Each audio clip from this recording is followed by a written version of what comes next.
Hi, this is Brennan Davis from Bedrock Games and the Bedrock blog, and I'm here with Dion, Jim Pinto, and Kenny.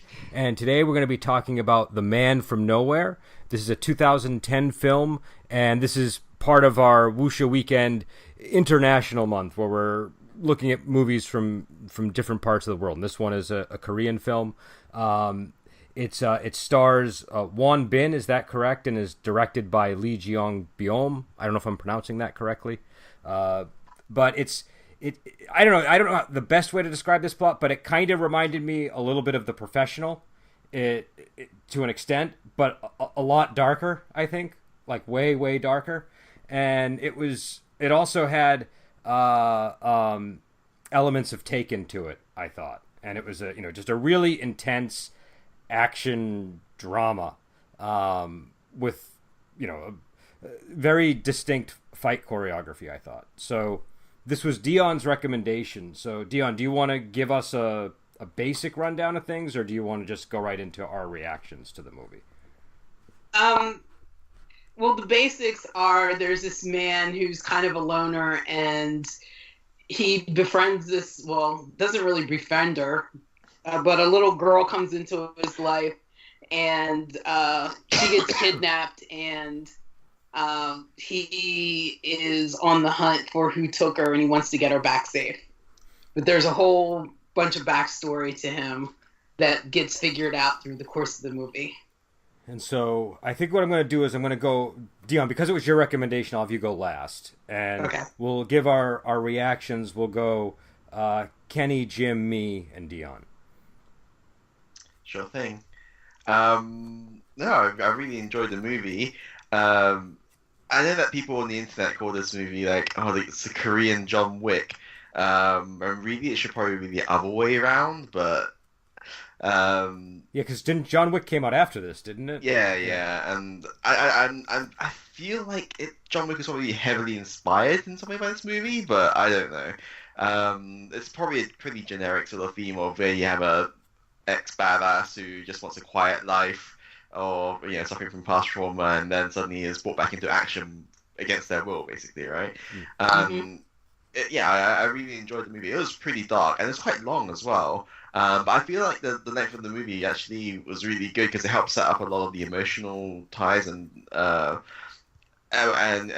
us get the emotional payoff at the end for all the things that happen in the movie. So I really enjoyed it. Jim? Okay. I'm sorry. No, it's okay. I am next. I love this movie. I love a lot of Korean movies. I see a lot of them. We should probably talk about the name of it real quick, because in Korean the movie is called Adashi, which means Mister or Sir. It's a term of respect for a middle-aged man. That was in the dialogue a lot too, so that would have actually made a lot of sense. So translating it into Man from Nowhere, I think, is sort of gilding the lily for the title. It works better as Adachi, in my opinion. But I've seen it now 3 times. I liked it the very first time I thought. I don't think it's the best Korean action movie I've ever seen, but I still really, really like it. I'm interested in the John Wick comparison because that doesn't make a lot of sense to me. John Wick has one emotional beat. They killed his dog, and now he's going to go beat up a bunch of guys. And so it's really transparent plot to draw him into hurting people. And John Wick reinvents the action genre by just making it about violence. How violent can we make a movie? And I think The Man from Nowhere does the exact opposite. You're so emotionally invested because of everything that leads up to these moments that when the violence is visceral, it's more meaningful in this film. Well, Kenny, you said that people were comparing it to John Wick on the internet. Did they give a particular reason, or was it just, I didn't read too much into it. It's just something I saw in passing. But I guess my opinion, having seen both movies, I think people are coming from a very shallow point of view of it's got a scene in the club, and you have a massive fight scene at the end, and you have car chases and weird acrobatic driving involved, and so, there's little things that superficially, people say, "Oh, well, that's just like John Wick, isn't it?" And it's probably where the comparison people, it's probably where that comparison comes from, I think, rather than from being like an actual in-depth analysis of like, oh, what the themes and the motivations and like I said, like I don't think John Wick was anywhere near 2 hours long, was it? I feel like they sort of maybe framed the movie with John Wick, with okay, we just need to have something to get people into the movie, and then we have the action. But because the Man from Nowhere has a much longer time to help build up these things, they were like, oh, we can actually fit a lot of story in here, and if the action can be gritty and realistic and be part of that payoff that Jim was talking about, so. I can see why people would compare it if they just watch it once and don't really think about it, but I can also appreciate that people who actually like, oh, actually no, these movies are only like similar if you look at the surface level, but underneath they're trying to do completely different things. And I mean, I thought The Professional was the movie that came to mind when I saw it. There was even like a plant reference in there, if I remember, early in the movie. There was something about a plant, and just a lot of the film just seemed to remind me of that film. But my reaction to this movie was I thought it was really good. It definitely holds your attention, right? Like, this was a movie where again, sometimes we do these and we're not really in the mood to watch a movie, and I was kind of in that zone, and so I was fully prepared to punish the film if it didn't entertain me. And I found myself having no trouble at all getting into the movie and paying attention and staying focused. And I really wanted to know what was going to happen next. So on those grounds, it worked. I liked the action. Some of the action I felt was a little bit muted or something. I don't know how to explain it. Like, some of the fight choreography was throwing me off, and I don't know why. And it wasn't. I was trying to figure it out, and it wasn't like it was bad, so I couldn't really find any problem with it. I just felt like there was some element missing that wasn't pulling me into it. That might have had to do with sound or something like that. But I also thought that this movie made me sick to my stomach while I was watching it. This was, and we watch a lot of violent movies, but I think for the reasons that Jim was explaining, how you really get pulled into the characters, and you're concerned about them when they get hurt. Do you know what I mean? It takes its time making the characters matter to you, and so that scene when they open the trunk. I thought the girl was going to be in there, and I was just like getting nauseous watching that scene, and that happened a lot throughout the movie. So I want to get to Dion's reaction, but before I get to Dion's reaction, I want to, because it was your recommendation, and this is like the last movie I would recommend to you if I ever saw it, just because I know your personality. I'm curious why this worked for you in this film. I had a very deep emotional connection from the beginning of the film with the little girl and Cha. Just, I don't know, for some reason I connected with them from the very beginning. I loved the whole story. I loved the way it was revealed about his past, the flashbacks that they had. I'm a sucker for flashbacks when they're appropriately placed in a movie.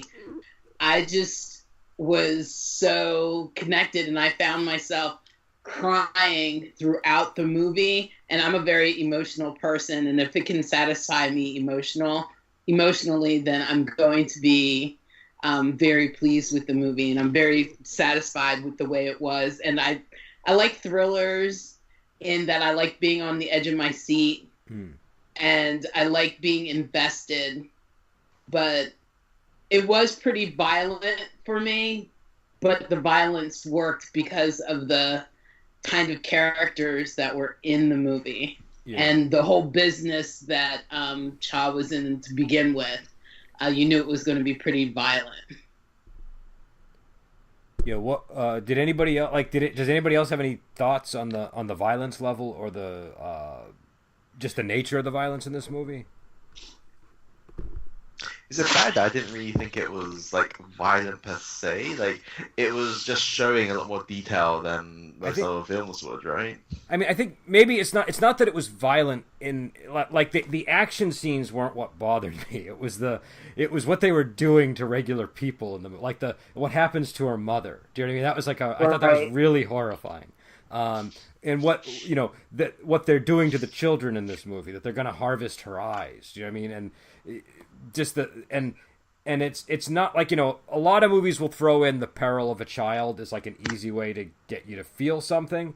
But in this one, again, they really establish the child as a character, and they establish her relationship with the protagonist, and they even establish the mother as neglectful as she is as a mom. You still feel for her when you see her in that trunk, and so I don't know. I was really unsettled when I was watching this movie, and I feel like I'm not usually troubled by violent content or I watch all kinds of horrible movies, but for some reason this one really, those scenes I found hard to watch. Was it just because the whole movie sets everyone up as human in some way? I don't know, like what other movies that you've seen that have such sort of dark themes like this, but maybe those movies don't have enough time to build up the people that are suffering in the same way, and you don't feel the attachment to them.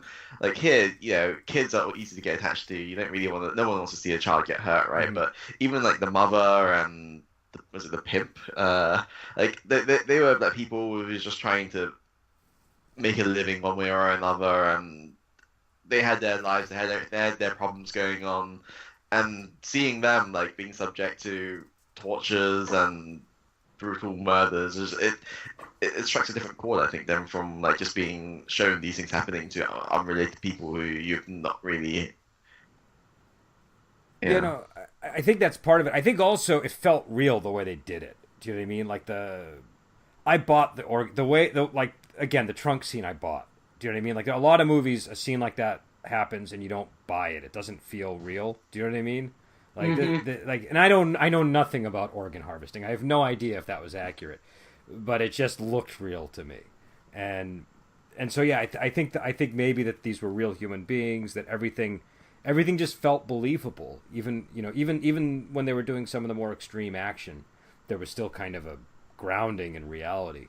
Like the hero, he gets shot and he has to go and actually take, there's a really extensive section of the movie where he's dealing with his recovery, right? So it just kind of, maybe everything's kind of grounded, and maybe that's why it was bothering me. I don't know, but I was really uncomfortable. I enjoyed it. Maybe because the violence was it had purpose to it. Like like they're killing these people because they want to harvest their organs, or they're trying to rip that. They want to take the corneas and sell them to rich people or whatever, right? So you kind of know that. People are doing this for a specific reason, and it can happen in real life, and it does happen to people. Maybe that's part of why it just seems so much more depressing, because it's just, it's understandable. I can see why people, I can actually see people in real life doing this, and this could be happening to someone somewhere right now. Yeah, no, there was definitely that. But yeah, it was, again, I thought it was a good movie. It was rough to watch, I thought. But there was, and again, it's not, the whole movie isn't like that. It's just when it gets into that, like we're going to spoil things, but like the scene with the eyeballs in the jar, that was one of the most horrifying things ever in a movie. Do you know what I mean? Like, because they give you all the signals you need to believe that she's alive. Do you know what I mean? That she put the Band-Aid on the guy's head, and that the guy's supposed to take a turn, and it's supposed to be the eyeballs of the guy that's going to take her eyes. But I wasn't, I was like 50-50 on that. Do you know what I mean? I was like, this movie could go either way, because they murdered the mother so quickly. So yeah, every time that they made a reference to the girl being dead, I believed it, and I fell into that trap. So when when you did go to open the trunk, I I was like, oh my gosh, oh my gosh. I was trying to prepare myself to see something like really horrible and mutilated Yeah. in the trunk. And then when she wasn't there, it was like, ah, Yeah. okay, you still can possibly save But- her. She's not really. But it was like that the whole time. But it's still the mother, and the mother looks awful. I mean, it looks really like it's the effect they sometimes get in these movies where it's like you realize just how easy it is for us to die. Do you know what I mean? Like, you know, so I still found that scene really troubling. Like, not in a bad way. Not like the film was doing anything bad. I just was like unnerved by it. But the eyeball scene, and I'm sure there were some others too. When they take her up, when that old lady takes her up into the attic, I was like, I just had this sinking feeling in my belly. Do you know what I mean? There's so many She's not scenes going like back. that. Yeah, and so you know, it's a really uncomfortable movie to watch, I think. And so and even the action, again, the action is, I did have some trouble with some of the. I think it was the sound. I don't know what was going on with it, but something about the action was not always connecting 100%. Mainly the melee, not the gunfire stuff. But even you know the fight sequences were I thought more meaningful because of all those emotions I was feeling. Do you know what I mean? It wasn't just like, oh, there's a MacGuffin to be got, and you know. He's blazing his way to the MacGuffin. You know, it was like, dear Lord, please let him get to this girl before they take her eyes out. Do you know what I mean? It was a really intense feeling watching this movie. But Jim, you said you wanted to talk about the national emotion of sorrow in Korea, and this is probably a good moment to bring that up. I was actually going to jump in. There's a lot of cultural context going on in why you're responding the way you are and why the movie was made the way it is. First of all, children are really important to Korean culture. Making babies is huge. So if you want to draw in the ajima is old lady. If you want to draw in the old ladies, you have to have emotional beats like that where children are at risk because they love to go to movies and cry. Okay. They love to be affected by films like this. My Korean aunties are like this, so I'm around this quite a bit, and I watch how they see movies. There's a certain thing going on. I don't know if you've ever seen the movie Lady Vengeance or you've seen Confessions of a Murder or any of these other Lady Korean Vengeance movies. is one I think we were thinking of watching because I know that's come up. Yeah, it's the third one in the Vengeance series, and it cheats. It does a lot of cheating in the film because there's a certain level of trust we as viewers have with the director that the director's not going to go too far. Mm-hmm. And there are scenes where kids are being hurt, and the director keeps the camera on the kids a second too long every single time you're seeing the kids getting hurt, right? You as a viewer are used to things not happening to kids. You know, if you watch Arnold Schwarzenegger movie and he's going to go rescue a kid, you know that kid's not going to get hurt. But when you're watching a Korean movie, you're not sure. And they've shown kids getting hurt before. The host, right? You think that little girl's alive, and then she turns out to be trapped, and then I don't know if anybody's seen it. Maybe I'm ruining the movie. I haven't seen it, but that's okay. That's okay. No, it is the best of Korean movies probably ever. It's a monster movie too, so it's just brilliantly made. And then you find out she's alive, and then you think she's going to escape, and she doesn't. So the movie fucks with you at every turn, and The Man from Nowhere is no different. It takes the same emotional beats, and there's no bottom to the sorrow. Because that's the national emotion in Korea. That's what everybody wants to feel.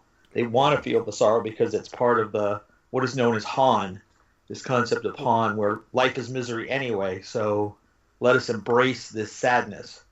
Well, even the ending, I know I'm jumping ahead to it, but even the ending was pretty bleak. Like, you know, he saves her, so that was good.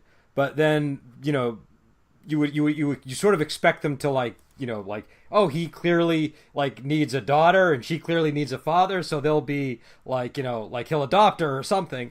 And it looks like he's going to prison and she's going to be on her own now. So, unless I misunderstood the ending, but I don't know. Did anybody else have a different reaction to it than me, or? No, that's the same reaction I got. Yeah, it's sort of like, you know, you're on your own now, kid. So, which I don't know. I mean, I know she's lived through a lot, but I don't know how capable she's going to be of managing on her own at this age. There are probably orphanages, right? Oh yeah, like, no, I mean, yeah. Like she's not going to suddenly like have to start paying her own tuition. No, but it's just what I mean is it's just not a very desirable. I mean, maybe it is. Maybe considering who her mom was and all the stuff that was going on in her home, maybe an orphanage is better. But it just felt like I don't know. The ending felt a little bit unjust, I guess. Yeah, I felt the same way. I wanted them to be together really badly at the end. I mean, they've gone through so much, and I just felt like he needed a child to help save him from himself, and she needed someone to guide her, and he could have been the one to guide her to keep her out of trouble, but it didn't end up that way. Yeah, that's a lot of our Western sensibilities, isn't it? About what we want to see, what we want, the resolution we need emotionally.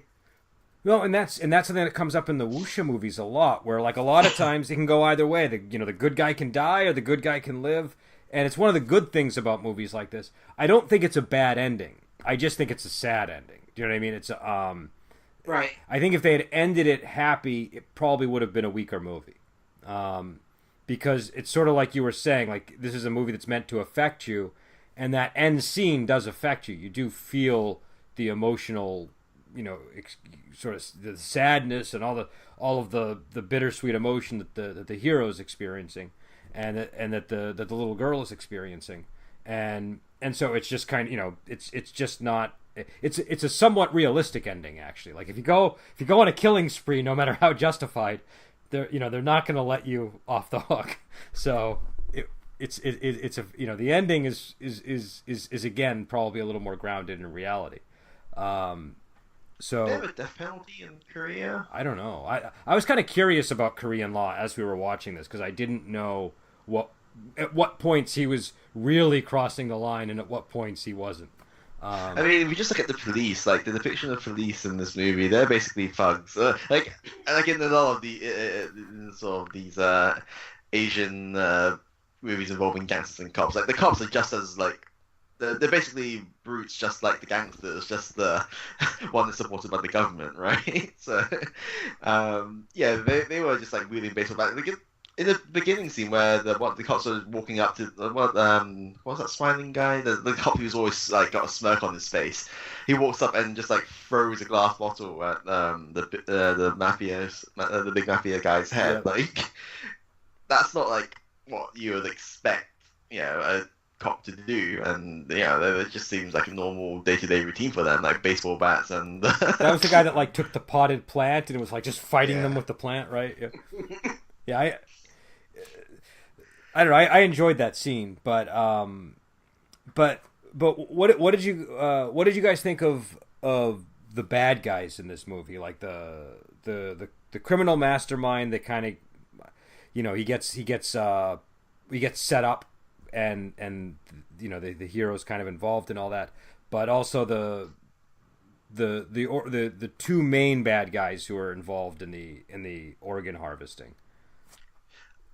Just a quick question about that, actually. So, the two brothers, were they supposed to be the Chinese dealers, or? I was unclear on that too. I didn't, because the other bad guy kept complaining about the Chinese, but I wasn't sure who was supposed to be Chinese in this. Yeah, because maybe there weren't any Chinese people. Like, because there was lots of things like, so that's Chinatown, and we have the Chinese, and they're like trying to, and they're trying to entertain the Chinese envoy of some sort, presumably, and maybe it was just all a plot cooked up by the brothers, like, or maybe the brothers were supposed to be Chinese. I don't know. Like, I couldn't really tell because they were presenting like Korean names, which I think Chinese names can be translated to Korean quite easily in some way. So everybody in the story is Korean except for the guy who speaks English. He's Thai. Oh, he's supposed to be Thai, that guy. Yeah. Okay, yeah, I was wondering about that. Because I was like, this one guy is speaking English, and I know that means something, but I didn't. I was like, well, he doesn't. He looks like he could be anything. So I didn't know what he was supposed to be. Is that And because? organ harvesting plot lines in Asia, Southeast Asia and Asia are huge, right? Because the Chinese are really doing this, right? This isn't a secret in Asia that the Chinese really harvest organs for the rich. They're even doing it to dissidents and prisoners in their own country now, instead of buying them from other countries.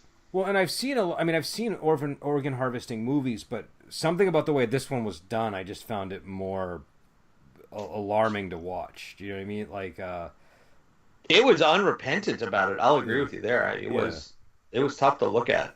Because I've seen it, and you know, in a lot of movies, it's intense, but it didn't bum me out the way this movie did at various points.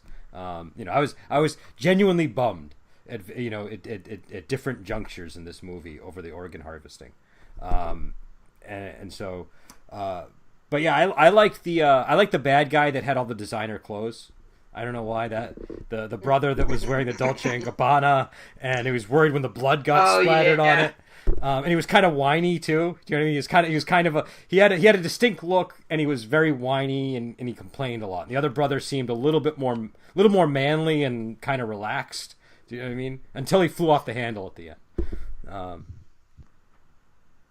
The whiny brother irritated me. What was that, Kenny? I was saying, they were great. Like, I think it's supposed to be irritating, right? The designer guy, but I don't know. Like, we don't really see him like do anything. Like, he's not the. I feel like he's not the brains of the operation of anything. Like, it's probably just the older brother, just like leading the thing and just bringing his younger brother along for the ride. Yeah, no, that was my impression. I mean, I think the younger brother knew the, you know, all. I think he was like the tradesman in the. Do you know what I mean? Like, I think he wasn't incompetent or anything. But there is that scene where he's like toying with the guy before lunch, and his brother just grabs the axe and kills the guy, and he freaks out. You know. Yeah, but what he was freaking out about wasn't like the fact that there was someone being murdered in front of him. It was the fact that he happened without warning him first. Like, he was startled. He was startled. Yeah. Which I thought was funny, because I thought, well, he's about to kill somebody, but he can still be startled in that situation. You know what I mean? I thought that was interesting. And again, it was one of those scenes where, like in the raid, where you're just watching the bad guy execute somebody, and they're just calmly eating food. You know, like like anybody could sit down to a meal after that kind of thing. And their stomach is settled enough. Right? I wasn't able to eat after watching this movie. Like, and these guys are able to eat right after they just shove an axe into somebody's head. But yeah, I don't know. Actually, I'm kind of glad that the designer clothes guy was the way he is, because like he added a little bit of comedy to the whole situation. Like, I feel like it was needed to break up the tension a little bit. Yeah, I would agree with both that. Him and there was one of the cops, the cop guy who was just like, adding little bits of comedy beats into the movie, which really helped. Because I think if the movie was just entirely bleak and grey for sure, it would probably be okay, but it would be much more straining to watch, I think. Korean movies are notorious for three kinds of cops, right? Dirty cops, buffoon cops, and then the untouchables that actually get the job done. And I think it reflects the Korean attitude about their own police.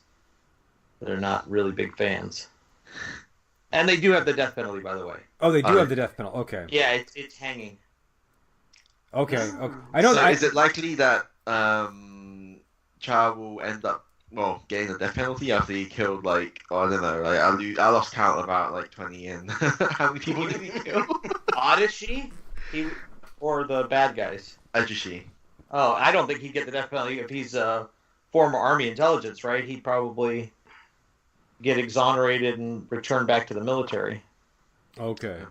But if he had to serve, right? If this really happened, right?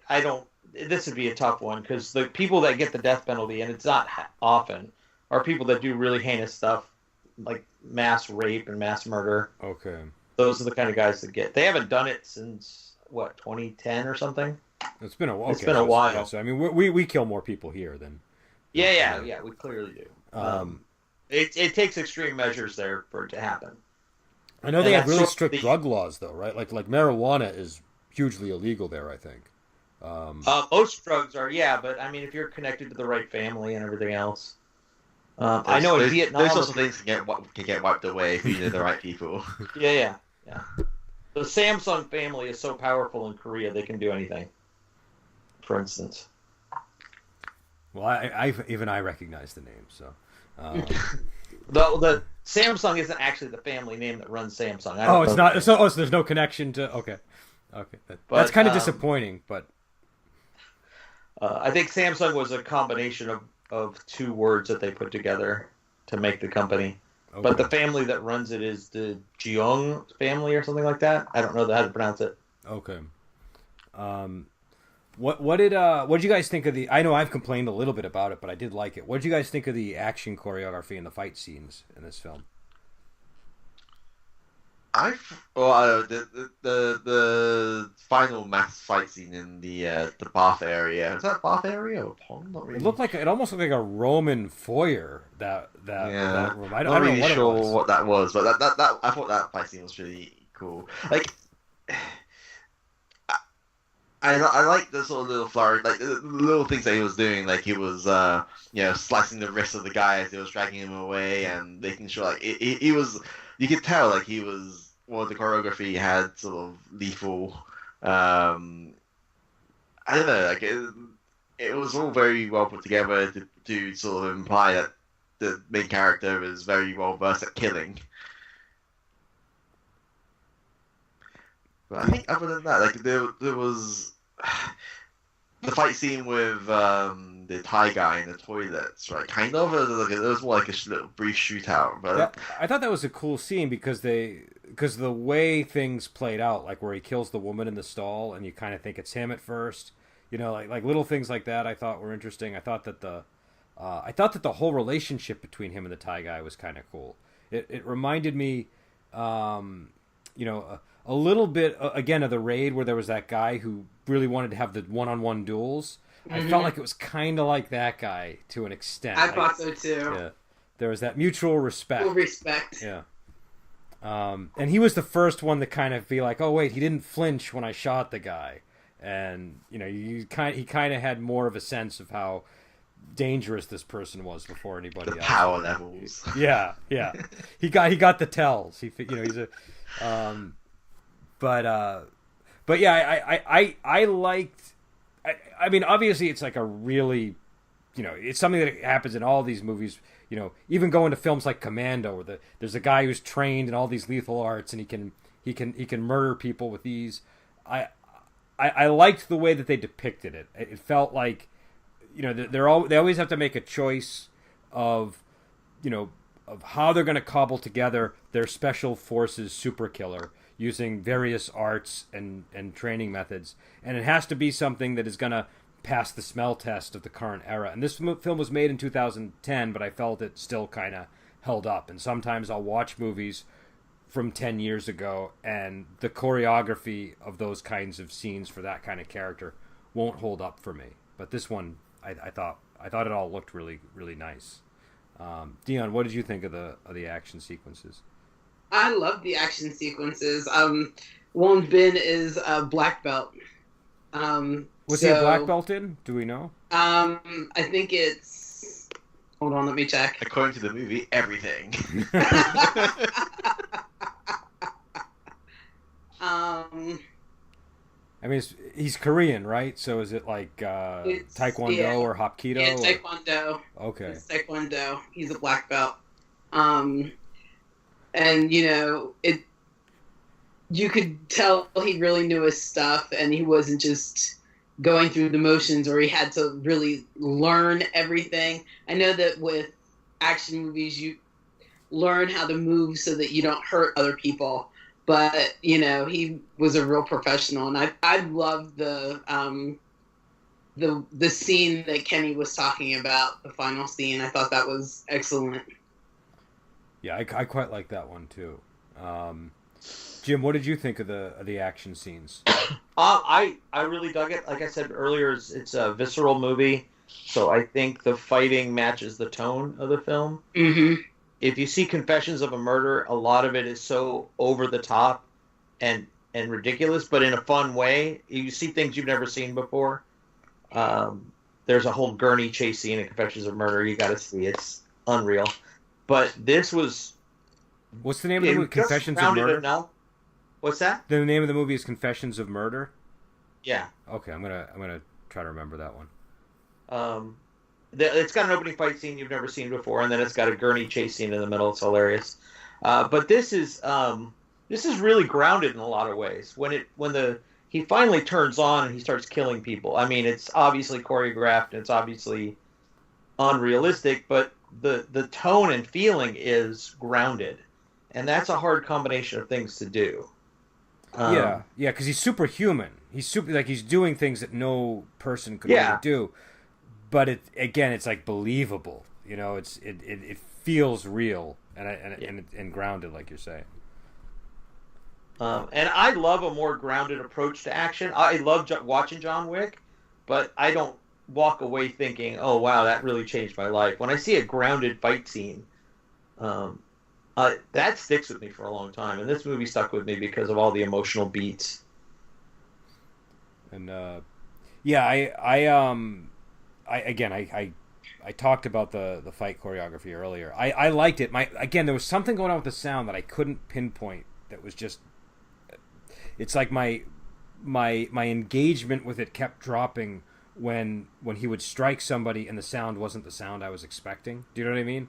But otherwise, I thought that the fight scenes were great, and I really like the scene that Kenny and Dion pointed out where he's cutting people's wrists and he's basically going after tendons and stuff and just hitting everybody in all these areas that's going to disable them.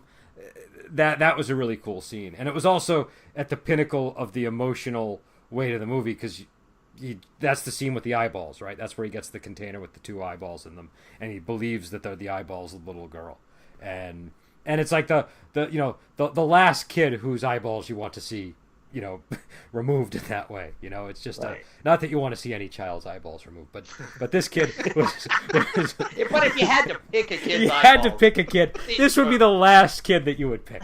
So and that horrible guy in the ambulance that whose eyes it turned out to be, but you just don't know it at that time, So I don't know. Is there anything that anybody wants to address about this movie before we move on to recommendations and ratings? Well, I just wanted to say that the one thing that I enjoyed or liked was he kept the fingernail polish that the little girl put on his finger throughout the whole entire movie. He never took it off, and I think for me that is what sealed it. It was like, he's got to get her back. They should belong together. It was just, I don't know, because most guys would have taken it off as soon as she put it on there, but he went through the whole entire movie and it didn't even look like faded or messed up or anything. Honestly, that girl's got a good career in manicuring, in the nail salon. If she can apply nail polish, it can last weeks. I don't know how long the break he took for the bullet wound was, but it felt like days had passed by then. So right. if the nail polish is that good, she patented that and just start her own company. So, anything else before we move on to the final round? So all right. So I think we'll do this in the same order we did before. Maybe Kenny, Jim, me, and Dion. Just give your ratings of the movie on a scale of 1 to 5, no half ratings, and whether you would recommend it to people, and general thoughts on what how good or bad you think it is. Kenny, you can go first. I'm leaning towards a 5. Yeah, it's 4 or 5. I'm leaning more towards 5 because I feel like I could rewatch this movie in the future and still get the same full amount of enjoyment out of it, and I wouldn't mind. If someone told me, "Oh, let's watch The Man from Nowhere," but yeah, sure, why not? I enjoyed the story. I enjoyed the characters. Like the little girl was sweet. She was perfectly cast for the role, and yeah, Won Bin was great as well. Like he had moments where he when he feels like he's lost everything, you can like really tell like he's broken on the inside. Like he's got really good psycho eyes when he's staring down the Thai guy at the end. I think, and like just the way he reacted, his actions once the eyeballs were given to him. Like I think he did a really good job of conveying a man completely lost and like gone completely psycho without like screaming and raging at people. Yeah, but I think this movie, if you enjoy action movies, you'll love this.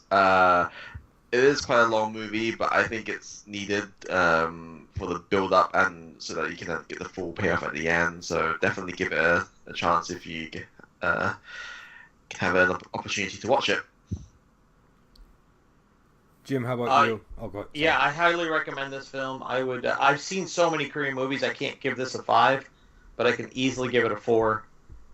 I think it's fantastic. There's little things here and there that I think need some work, but when you think about the budgets they have for these films, it's just amazing what they're able to get out of it. So, yeah, definitely a strong, very, very strong 4.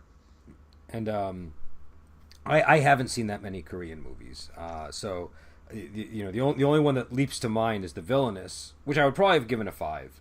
And this one I liked a little less than The Villainous, but I still thought it was good, so I would give it a 4. I would definitely recommend it to people. I would just say, be prepared for some heavy stuff, and like I don't know if I'm going to be watching this movie anytime soon again. I think I'm going to need a bit of a break from it, and then I'll watch it when I have the stamina. But it's a really great action movie, and it does a good job of just getting you to feel for the characters and get on the edge of your seat worrying about whether they're going to make it through to the end of the movie. So yeah, I do recommend the film, and it's available on Prime, so people can at least in America, it's available on Prime. You can watch it there. Dion, how about you? I've seen this movie 6 times, so I would say. I would say that's got to be a 5. There's no other option if you're watching it 6, unless you're watching it because you hate it. Then no, I'm watching it because I love it. It's definitely a 5 for me. I don't give out 5s very often, but the first time I saw this, I got to see it again. I saw I saw it twice in 24 hours because I enjoyed it so much the first time that I wanted to see it again. I just thought that Won Bin was excellent. They chose the little girl was great. The characters were so 3D, and I wanted to get to know more about the characters, and when the movie was over, I wanted to know what happened to them. That's how invested I was. Like I said, I cried through it. The action was great. It was very intense, and I guess I found that movie at the right time with the right intensity. I just I don't know. This whole movie just enveloped you and sucked you in. I would recommend it to people to watch it. In fact, I did. So yeah, I'm feeling like I do want to see more Korean movies after watching this. Me too. It definitely had a good impact on me in that respect.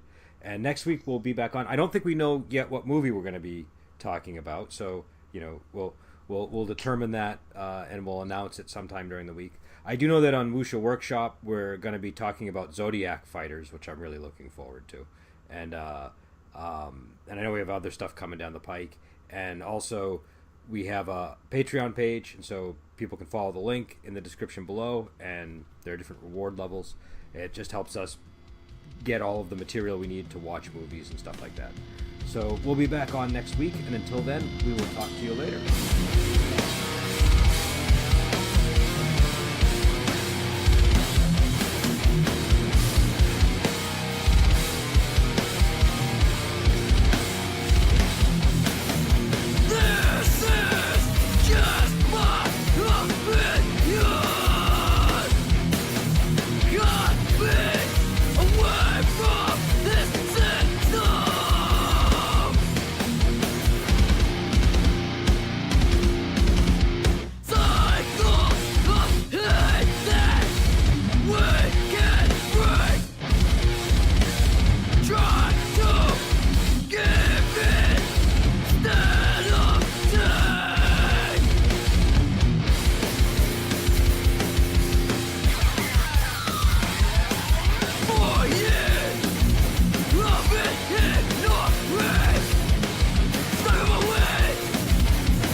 Fuck